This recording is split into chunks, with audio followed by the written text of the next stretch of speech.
even if you're not working in IT or you have no interest in IT, hang around, because I'm going to list a few things that that you can do, and that will make your life a lot easier when it comes to dealing with technology. Now, you will have to put in a bit of effort, but trust me when I say that after you learn those things, you'll be able to navigate this modern technological world of ours a little easier. If you have a computer, you need to be able to know how to install system updates. You need to be able to know how to make sure that you don't get viruses and spyware on it. You just have to write these things down and then check them off as you learn them. You absolutely have to know these things. You have to know how to install software and uninstall it.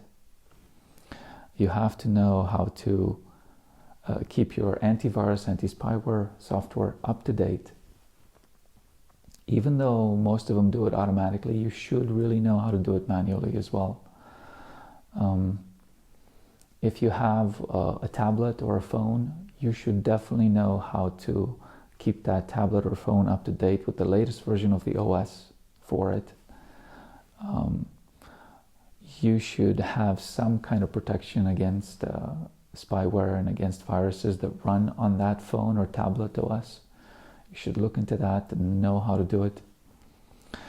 And one thing that people always run into problems with is printers. You'd be surprised how many people need printer help. So you should really learn how to do that for yourself. Know how to install a printer, know how to update its drivers, know how to troubleshoot a printer. It's one of those things that you're always going to run up into, and you have to know how to do it. So you need to take the time to do that. And I promise you, once you learn how to do those basic things, it's going to be so much easier for you, because you're not going to be dependent on IT people for help who already have plenty of work on their hands. Even the ones working the help desk, maybe they're just newbies, they're starting out, they don't know how to help you properly. You're going to save yourself so much frustration if you know how to do this. And furthermore, I would encourage you, if you have even the tiniest little bit of interest in computers, is learn how to open up your computer. I know it's really difficult these days with computers that are, or tablets and phones that are glued together instead of, put together with screws that you can easily open. But you should really know how to get in there and just change the battery if it's your phone or a tablet, or change the power supply if it's a computer, upgrade the RAM, change a defective hard drive. Oh, these things are so important. And another thing that's really important, obviously, because everyone has one of these in their house, is do you know how to work your router? And when I say do you know how to work it, I don't mean just plugging something into it and turning it on or off. Do you know how to get into the router's admin interface? How to log into the router and how to install updates to its little operating system? Do you know how to make sure that the firewall in that router of yours is turned on? Do you know how to protect your home from external attacks? This is, unfortunately, really important stuff, and it's somewhat advanced, but if you don't know how to do it, you open yourself up to so many attacks from the internet, from hackers who just run scripts. They don't even touch your machine personally. They just run scripts and get through these firewalls and these routers, and then get your machines and turn them into, I guess the IT term would be a zombie machine. It's a machine that runs your stuff still, but it can also run their stuff and run distributed attacks when they need to do that sort of thing.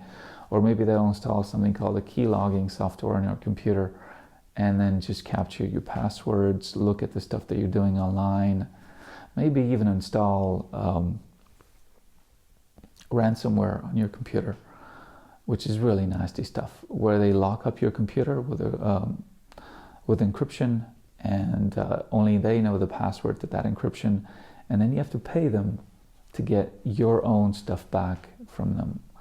which, believes me, feels horrible. It's a horrible experience for anybody to go through, to have all of your data locked up by some weird guy on the internet, and then you feel powerless, feel horrible, because they took over your machine and you can't get it back. And another thing you really need to know is how to back up your stuff. This is, once again, somewhat advanced. It can be very basic. It can be basic. It can also be advanced at times. But everyone needs to know how to do it.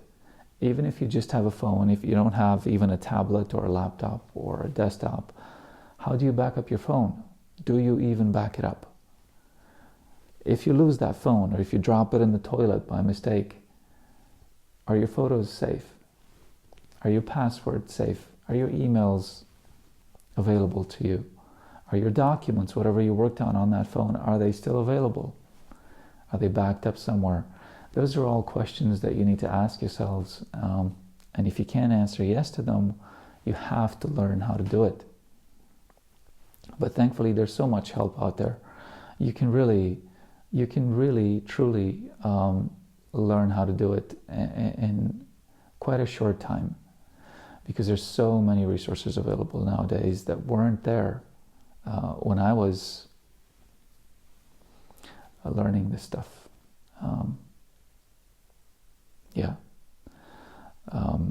Backing your stuff up is so vitally important. So you need to learn how to do it. I can't emphasize this enough.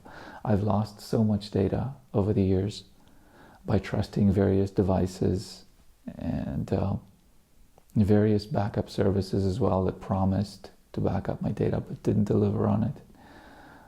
Promised to keep my data safe even against hardware failures, but didn't deliver on it. And unfortunately, most of our stuff is digital these days. All of our memories are now digital. All of our messages are now digital. All of the work, most of the work that we do is digital. Unless we actually make furniture or make some other physical stuff, we probably work on digital things, and if that stuff isn't backed up, then it's gone. One simple power surge and your stuff is gone. A hardware failure, which happens so often these days with hard drives, because all of that capacity crammed into them makes them fairly unstable, and your data's gone.